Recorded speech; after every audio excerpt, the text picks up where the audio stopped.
Your Honor, we're going live in just a sec. Okay. Let me know when that occurs.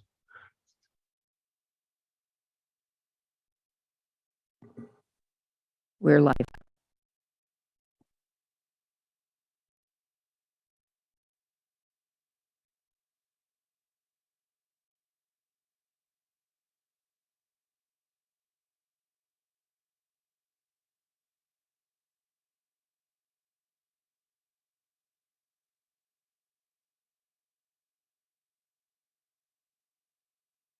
All right, as we get started here, Madam Clerk, have you confirmed that number one, we're streaming live, and have they had enough time to disable the comment feature they were going to do?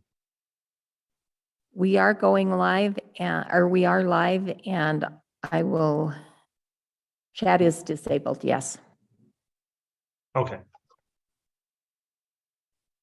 All right, we will go on the record then. This is KCR 22-21-1624, State of Idaho versus Lori Vallow Daybell. This is the time scheduled for a hearing on a motion filed by the defense entitled "The Motion to Clarify Victim and Notice of Hearing." We're live streaming this on the court's official YouTube channel for public access due to the shortened nature of time to prepare for this hearing. And representing the state, Rob Wood and Lindsay Blake. Mr. Archibald represents the defendant who is present here, and Mr. Thomas as well.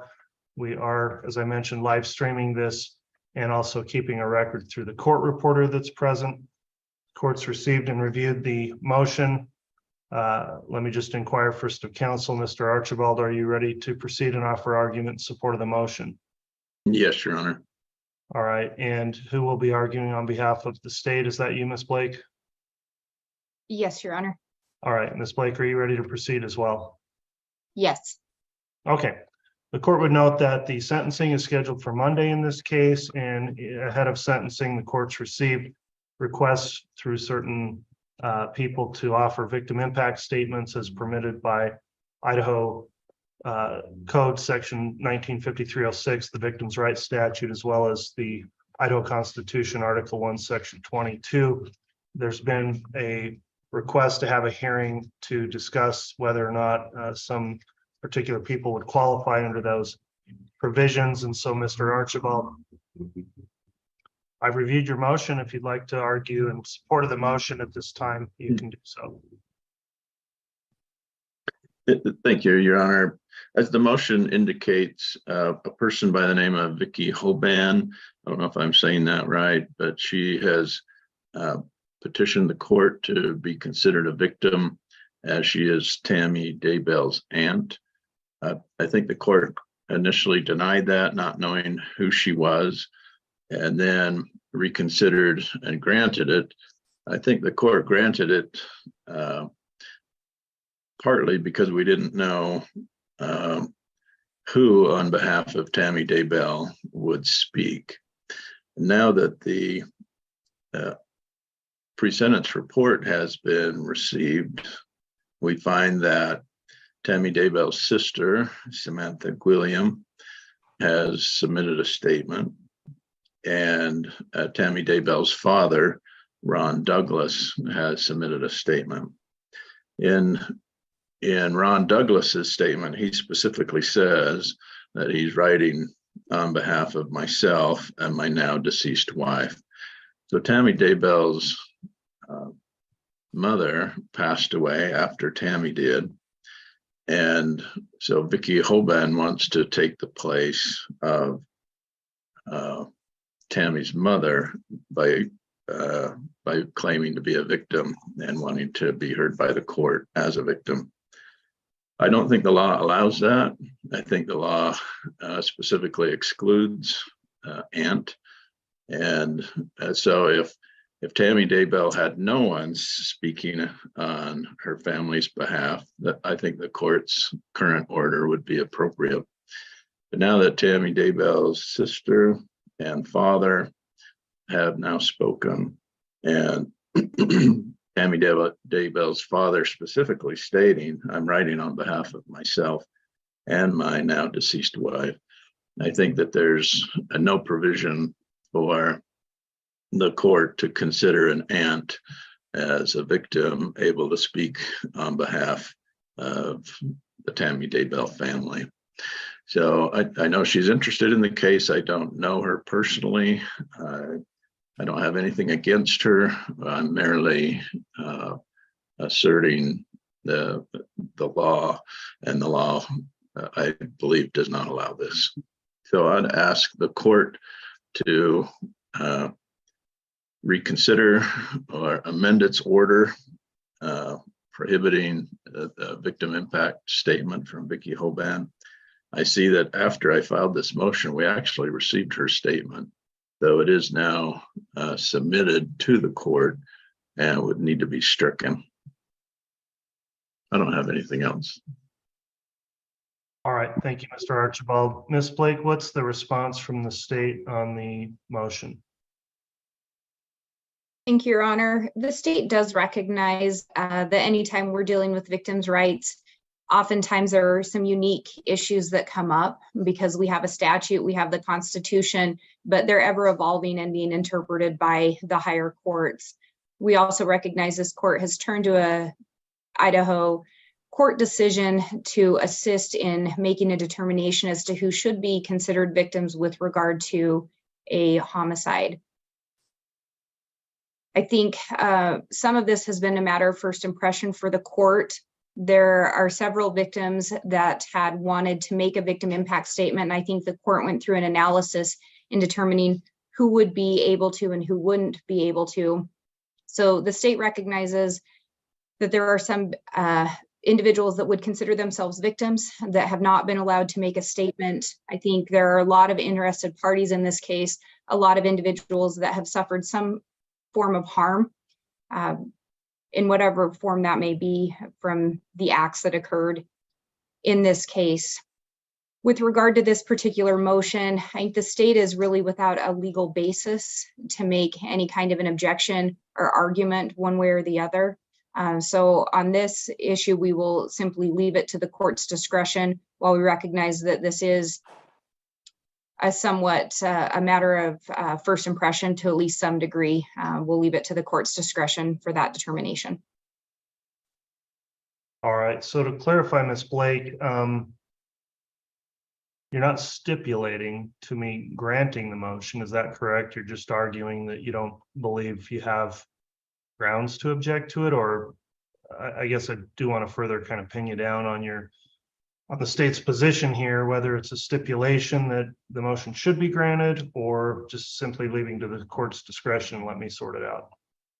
Yes, Your Honor, the state would not be stipulating. I think we're in that unique situation where the state does not technically represent the victims in the case any more so than as part of the general public for our representation. So we're always in a little bit of a precarious situation when it does come to victims' rights and what positions the state can take, what arguments we can make. But as far as the motion brought by Mr. Archibald, I don't think there's a legal basis for the state to make any kind of an objection. So we're not stipulating to it. We're simply leaving it in the court's discretion. All right, I appreciate your argument then. Mr. Archibald, would you like to offer any rebuttal argument? No, Your Honor.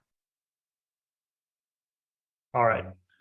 I've been researching the issue, obviously, for some time in this case since it came up. The court, as it notes, is constrained in some ways through the Idaho case law, as well as the Article 1, Section 22 of the Idaho Constitution and the Victims' Rights Statute under Idaho Code 5306. And in this case, the court received a request initially, I believe coming through, not necessarily from the state, but through the prosecutor's office of a individual indicating they wish to make an impact statement, Vicki Hoban. And the court went through an analysis and entered an order allowing for her to give a statement. The court initially was under the impression that there were not going to be any statements made on behalf of the deceased victim, in this case, Tammy Daybell. And at this point, there are apparently family members that qualify, including her sister, Samantha Williams, and her father, Ron Douglas, who will make statements. So then the question becomes whether or not that changes the rationale, or whether the court would permit or allow Vicki Hoban to make an impact statement. As an initial point, I would indicate that by making these rulings and determinations, the court has never tried to minimize or not understand how far-reaching the impact can be in a murder case for family members, friends, associates, others that knew victims of this particular crime. Idaho does, however, have limitations on who's permitted the rights under the Victim Rights Statute and the Constitution, because they essentially get some privileges that wouldn't otherwise be afforded to normal people without those privileges, such as being able to make a statement without being required to be placed under oath or cross-examined on the statement. The court would note there's a policy behind allowing victims to be heard. One case that the court considered is a case called State versus Leon, 142 Idaho 705. And the issue is a little bit different there, talking about whether or not a DVD or video presentation was permissible as part of a victim impact statement. And really the focus in that case was on what it means to be heard. Under Idaho Code 195306E, the court, the victim statute does indicate the term heard, that a victim has a right to be heard. So I'll note that this is just by analogy, but some of the language in that talks about, in that case, the discretion, the victim's right to be heard conforms with the discretion traditionally afforded a trial court to consider a wide range of information at sentencing. Says it's fundamental that a sentencing court may properly conduct an inquiry broad in scope, largely unlimited, either as to the kind of information it may consider or the source from which it may come. And that cites a case, Payne versus Tennessee, and also Matson 123 Idaho 625.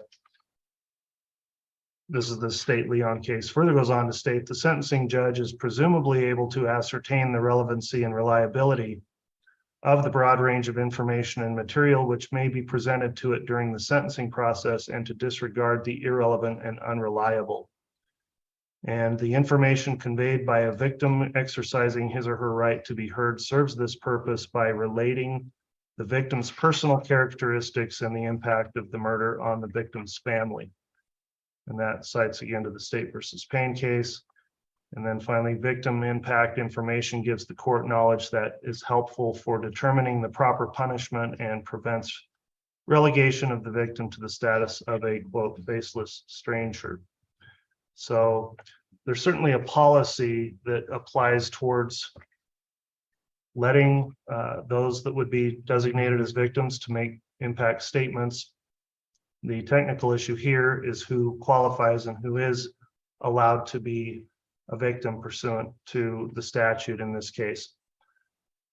Under Idaho Code 195306E3, that indicates that the court may designate a representative from the immediate family to exercise these rights on behalf of a deceased, incapacitated, or minor victim. In this case, the court has already made a ruling that Vicki Hoban is not technically a victim. What she would be pursuant to the court's order was a designated representative under Idaho Code 195306E, and the designated representative of Tammy Daybell's now deceased mother. When I look at the language of the statute in the case law, what I don't find is any limiting language stating that this designation of a representative can only apply if there's an absence of anyone else to make a statement. There's nothing in the statute that indicates that a designated representative has to only be appointed under certain circumstances, such as the unavailability of anyone else to make a statement. And what it does indicate is that there can only be one designated representative for an immediate family, because it is in the singular that the court may designate a representative from the immediate family. But there's no mutually exclusive language in any case law I've seen stating that once there is an immediate family member, then designation of a representative is not permitted. And so when I consider the broad-ranging policies of allowing victims to make statements here, and I'll note that some of the Idaho case law is more stringent, I think, in a capital case where the jurors make the ultimate determination. I do believe the case law supports that a trial court judge has some broader discretion in considering relevant and pertinent information for sentencing, such as was stated in that State versus Leon case. So without finding any case law or statutory language that makes the appointment of a designated representative mutually exclusive, and I do think this is probably a case of first impression in Idaho, I am going to deny the motion and allow that Vicki Hoban's statement may be considered as a victim impact statement. Not that she's the victim, but she is the designated appointed representative of Tammy Daybell's mother, who is now deceased. And so in the absence of any other authority that's been cited to the court or any statutory language, I don't believe it's error to permit that statement to be made. I will, however, leave it up to the discretion, of course, of the prosecution as to whether or not you think she should make any further comment or statement at the sentencing hearing, or whether the court would consider the addendum to the PSI, which was submitted as a written statement, which I do consider to be permissible given this analysis. So the ruling is I am going to deny the motion and will permit her as a designated representative to provide a statement in support of sentencing. That'll be the ruling then on the motion. Unless there's any questions from council, I think that will conclude the matters we needed to argue this morning.